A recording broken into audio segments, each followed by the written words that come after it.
नमस्कार. मुख्यमंत्री बळीराजा रस्ते योजनेबद्दल एक खूप मोठी आणि महत्त्वाची बातमी आहे. शासनाने एक नवीन शुद्धीपत्रक काढलंय, ज्यामुळे या योजनेचे काही नियम अधिक कडक झाले आहेत, तर काही प्रक्रिया अधिक सोप्या झाल्या आहेत. चला तर मग या सगळ्या बदलांचा नेमकं अर्थ काय आणि याचा आपल्या सगळ्यांवर काय परिणाम होणार आहे, हे एकदम सोप्या भाषेत समजून घेऊया. तलाठी मित्र या चॅनलवर तुमचं मनापासून स्वागत आहे. इथे तुम्हाला तलाठी आणि ग्राम महसूल अधिकाऱ्यांच्या कामकाजाबद्दल, महसूल विभागातल्या नवनवीन अपडेट्सबद्दल आणि महत्त्वाच्या शेतकरी योजनांबद्दल सविस्तर मार्गदर्शन मिळेल. आमचा उद्देश एकच आहे: तलाठी बांधवांना त्यांच्या कामात मदत करणं आणि शेतकऱ्यांपर्यंत योग्य आणि अचूक माहिती पोहोचवणं. तर आजच्या या विश्लेषणात आपण काय काय बघणार आहोत? सगळ्यात आधी आपण योजनेची ओळख करून घेऊ. त्यानंतर अतिक्रमणाबद्दलचे जे नवीन कडक नियम आलेत ते समजून घेऊ. मग जमीन दानाची सोपी प्रक्रिया आणि त्याचे फायदे काय आहेत ते पाहू. पुढे समिती आणि कंत्राटदार निवडीत काय बदल झालेत आणि महसूल अधिकाऱ्यांवर कोणती नवीन जबाबदारी आलीये हेही आपण सविस्तरपणे बघणार आहोत. चला, सगळ्यात आधी आपण हे समजून घेऊया की ही योजना इतकी महत्त्वाची का आहे आणि हे जे शुद्धीपत्रक आलंय त्याचा नेमका अर्थ काय होतो. यातूनच आपल्याला या नवीन बदलांचं गांभीर्य लक्षात येईल. या योजनेचा मूळ उद्देश एकदम सरळ आणि सोपा आहे. शेतकऱ्याला त्याच्या शेतातून बाजारपेठेपर्यंत माल नेण्यासाठी एक पक्का आणि वर्षभर चालणारा रस्ता मिळावा. यामुळे काय होतं तर वाहतूक सोपी होते आणि वेळेवर माल पोचल्यामुळे शेतमालाचं नुकसानही टळतं. तर हे शुद्धीपत्रक म्हणजे नेमकं काय? बघा, हा काही पूर्णपणे नवीन शासन निर्णय नाही, तर जो जुना शासन निर्णय होता त्यामध्ये काही सुधारणा, काही दुरुस्त्या किंवा काही गोष्टी अधिक स्पष्ट करण्यासाठी काढलेला हा एक अधिकृत सरकारी कागद असतो. आणि आज आपण बोलतोय ते 25 मार्च 2026 रोजीच्या महत्त्वाच्या शुद्धीपत्रकाबद्दल. आता इथे बघा, ही योजना कशी हळूहळू बदलत गेली आहे हे आपल्याला दिसतंय. मूळ निर्णय आल्यानंतर सरकारला लोकांकडून काही सूचना मिळाल्या, अंमलबजावणीत काही अडचणी आल्या आणि त्या लक्षात घेऊन सरकारने वेळोवेळी यात सुधारणा केल्या आहेत. आणि त्याच प्रक्रियेचा एक महत्त्वाचा भाग म्हणजे हे आजचे नवीन बदल.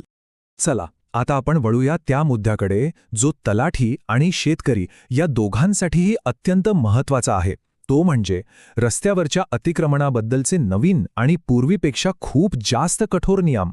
इथेच खरा बदल आहे. शासनाचा भर आता फक्त अतिक्रमण हटवण्यावर नाहीये, तर त्याही पुढे जाऊन रस्त्याचं नुकसान करणाऱ्यांवर कडक कारवाई करण्यावर आहे.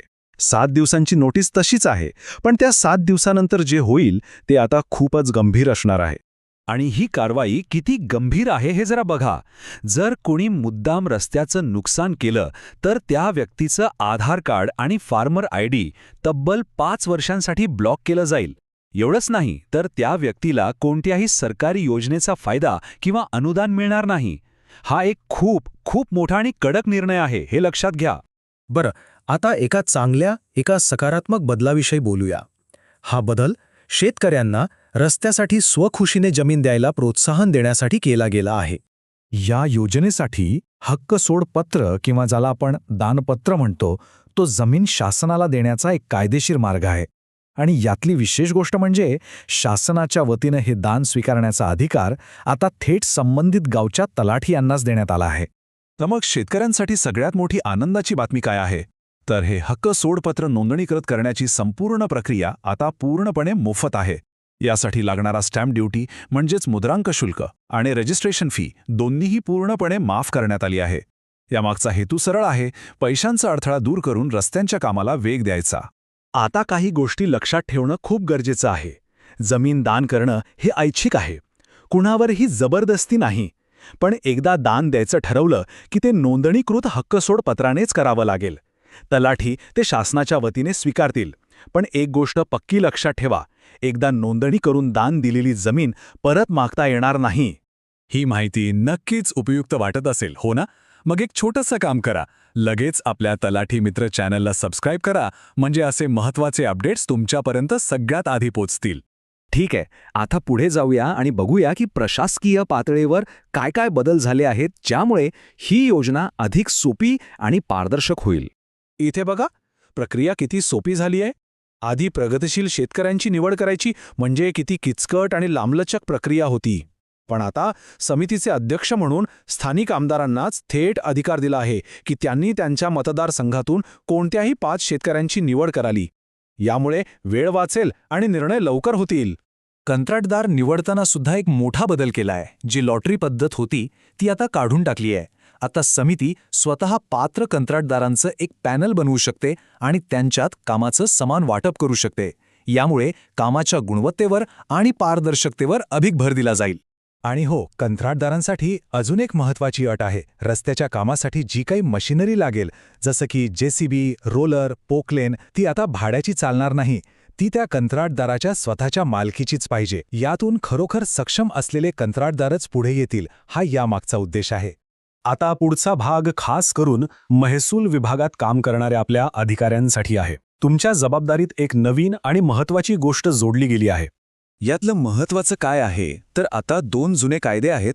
मामलेदार न्यायालय अधिनियम 1906 आणि महाराष्ट्र जमीन महसूल संहिता 1966. या कायद्यानुसार रस्त्याच्या हक्काबाबत जे आदेश दिलेले असतात त्यांची अंमलबजावणी करण्याची जबाबदारी आता स्पष्टपणे संबंधित अधिकाऱ्यांवर टाकण्यात आली आहे. सोप्या भाषेत सांगायचं तर जुने आदेश आता अधिक प्रभावीपणे लागू करावे लागतील.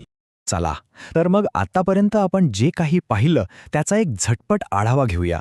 या सगळ्या बदलांमधले सगळ्यात महत्त्वाचे मुद्दे कोणते आहेत ते पुन्हा एकदा बघू. हे 4 मुद्दे म्हणजे या नवीन शुद्धीपत्रकाचा आत्मा आहेत.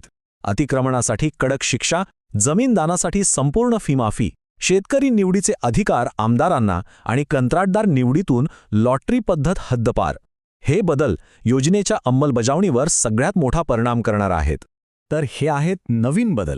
नक्कीच मोठे आहेत, महत्त्वाचे आहेत आणि त्यांची अंमलबजावणी करणं हे एक आव्हान असणार आहे. पण या सगळ्यामागचा उद्देश चांगला आहे. प्रक्रिया सोपी करायची आहे आणि शेतकऱ्यांना लवकरात लवकर पक्के रस्ते मिळवून द्यायचे आहेत. आता खरा प्रश्न हा आहे की या नवीन नियमावलीच्या अंमलबजावणीसाठी आपण सगळे मिळून तयार आहोत का?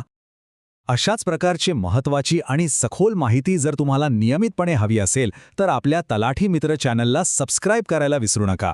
आणि हो, ती जी नोटिफिकेशनची बेल आहे ना, ती नक्की सुरू ठेवा, म्हणजे नवीन माहिती आली की तुम्हाला लगेच कळेल. आजच्या या सविस्तर विश्लेषणासाठी वेळ दिल्याबद्दल आपले खूप खूप धन्यवाद.